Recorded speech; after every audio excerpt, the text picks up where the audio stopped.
This is Enrich for the women who dare to build something richer on their own terms. I'm your host, Rana.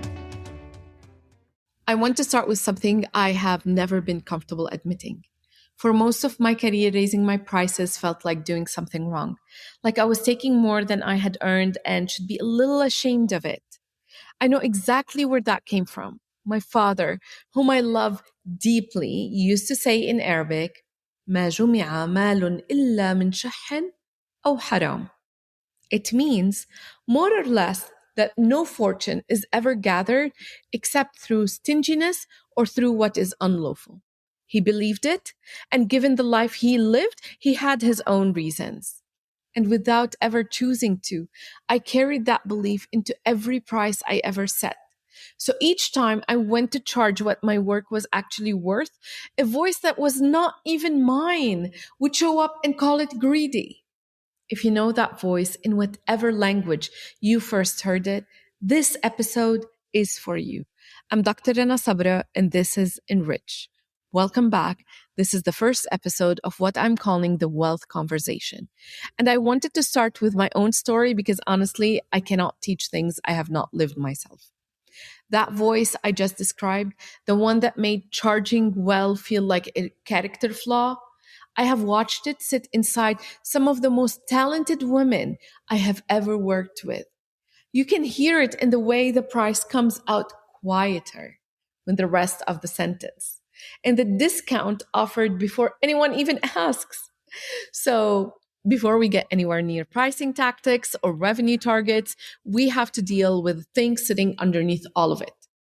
What do you actually believe about money? And whether you were ever given permission to want more of it. So for this episode, I ask you to be so honest with yourself and find a quiet few moments as you listen. Let me start with the research because honestly, it explains that voice better than I ever could on my own. There is a body of work in financial psychology led by Dr. Brad Klontz on something called money scripts. A money script is simply a belief about money, and the research found 4 things about these beliefs that I want you to sit with. They are usually formed, guess when?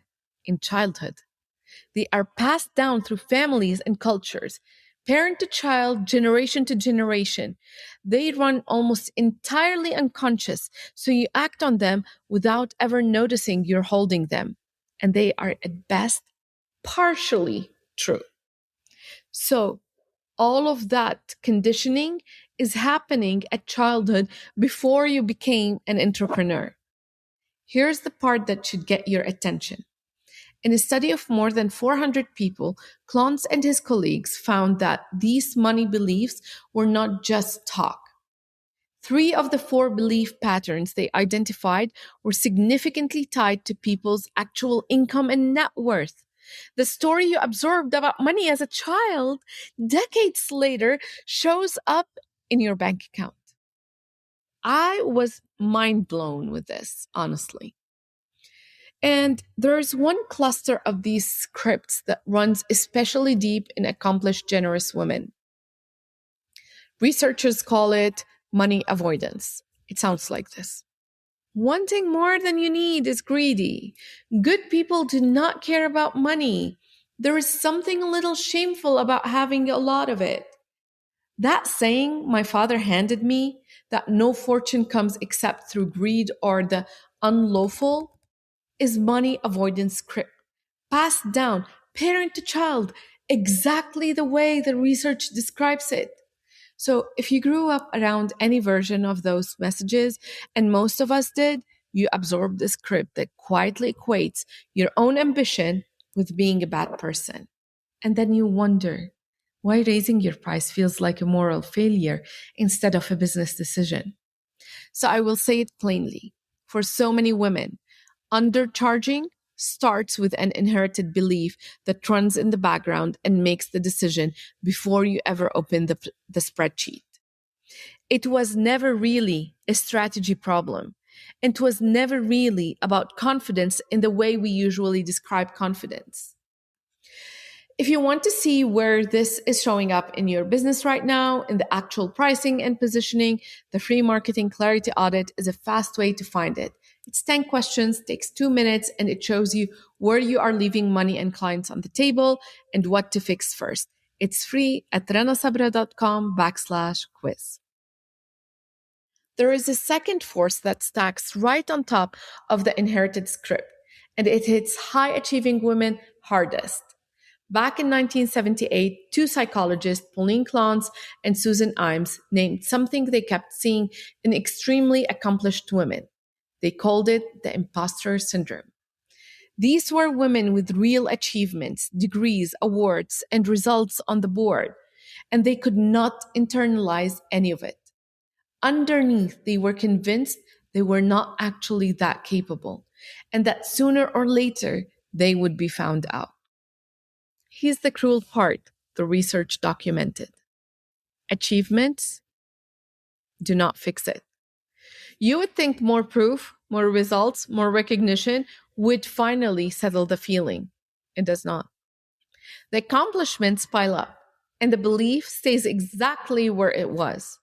So we keep working and overworking to stay ahead of being exposed. We keep explaining our success away as luck, good timing, and the one that gets me the most, being where someone is being generous to us. But that's not the truth. We have earned that success. Let me show you how this looked in my own life, because I lived on the other side of it. I have a doctorate in business and in marketing. And after that, I got a postgrad qualification from an Ivy League in digital business transformation. And with all of it behind me, over 13 years of studying business, and back then it was also over 10 years of working in business and in marketing, I kept signing up for course after course, certificate after certificate.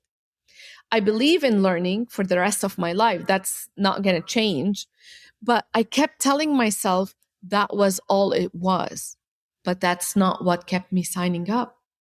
What kept me signing up was quiet feeling that I was not yet good enough, and that one more qualification would finally make it true. And it never did. I know I'm being so honest and so vulnerable on this podcast because I truly want you to change and transform your life and your business. And the day it broke for me was the day I sat in a course and realized that the material was not just thin, it was fundamentally wrong. I mean, I have been around the best researchers and mentors in marketing, and I have done my own published research in marketing, so I could easily tell if something is right or wrong. This course, the material in this course was wrong at the level of the core idea, not just the surface. And it stopped me cold because I was able to catch it instantly. I already knew more than the person I had paid thousands of dollars to learn from. I had been the expert for years. I had already become the very thing I kept trying to qualify to be. The chasing had only ever been about who I believed I was allowed to be. And no certificate and no course and no mentor was ever going to answer that. So let's connect it all. You have an inherited money script telling you that wanting more is greedy. You have an imposter pattern telling you that you are not as good as your results say. And underneath both of them sits the real question, the one this whole episode is actually about. Who do you think you are? And I don't mean on paper. I mean, who do you believe deep down you are allowed to be? That one belief sets a ceiling, and everything else arranges itself beneath it. Believe you're not yet there or you're not good enough yet, and you will undercharge to stay safely below the line. And you will chase more qualifications to try to climb to it. Neither one ever works. because you cannot answer a question about identity with a price or a certificate. You were always excellent enough. What kept your prices low and kept you signing up for more courses, for more mentors, for more certificates was a story about who you were allowed to be. Change that story, and both the price and the chasing finally start to move. So let me give you the reframe that changed this for me. Because seeing the programming is only half of the work, you also need something true to put it in place. Wealth is not taken from anyone. The belief that you having more means someone else has less is one of the oldest and most damaging money scripts there is, and it does not hold up. The woman who undercharges and overgives until she has nothing left does not help more people. She runs out of the very resource that would have her help others. Strength is the prerequisite for generosity. You cannot fund anyone's rise from a place of scarcity, and you cannot give away what you were too afraid to build. This is the part the old script never tells you. You can be generous and well paid at the same time. You can care deeply about people and still charge exactly what your work is worth.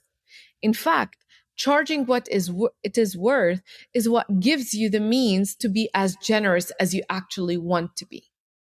So the most useful thing you can do for the people you want to lift is to become someone with the capacity to lift them. So how do you change a script you cannot even see? You make it visible, and then you decide as an adult whether you still agree with it, because that script was imprinted in you in your childhood, and now you are the adult, and now you get to choose. So first of all, name it. Finish the sentence out loud. The belief about money I grew up around was... Do not overthink it. The first thing that surfaces is usually the truest. So let's do this again. Money is... dot, dot, dot. Rich people are... dot, dot, dot. Wanting more means... dot, dot, dot. Whatever comes up, that is the script talking. Write them down and then decide what you want. So the second step is trace it. Whose voice is that in? When I did that exercise, it was my dad's voice. It was so clear. So for you, who is that person? Is it a parent, a grandparent, a culture, a hard season your family lived through? For me, it was my father and the saying he believed all of his life. Money scripts almost always made sense for the person who first handed them to you. The real question is whether or not they still make sense for the life you are building right now. So after you do those steps, now it's your time to be an adult and decide. You are allowed to keep the parts that serve you and retire the parts that do not. The belief maybe that taught you to be careful with money, it can stay. The belief that taught you to feel ashamed of wanting more should go. You get to choose, because a script is not a fact. It can be rewritten, and you are the one holding the pen because now you are the adult. If there is one thing to do this week, do the first step right now before you forget. Say it out loud or write it down. The belief about money I inherited is... It could be one sentence, it could be a paragraph, or you could journal pages. Then look at it and ask the only question that matters. Did I ever actually agree to this? Or did I just absorb it from someone else? You don't have to solve it today. Seeing it in your own handwriting, naming the programming out loud is what loosens its grip. You cannot rewrite a script you have never read, but you need to state it first. I will tell you why I finally did this work. And I'm even more vulnerable now, because after carrying that belief for most of my life, I now have 2 daughters. And a money script does not stop with you. It passes down quietly to the next person who loves and trusts you.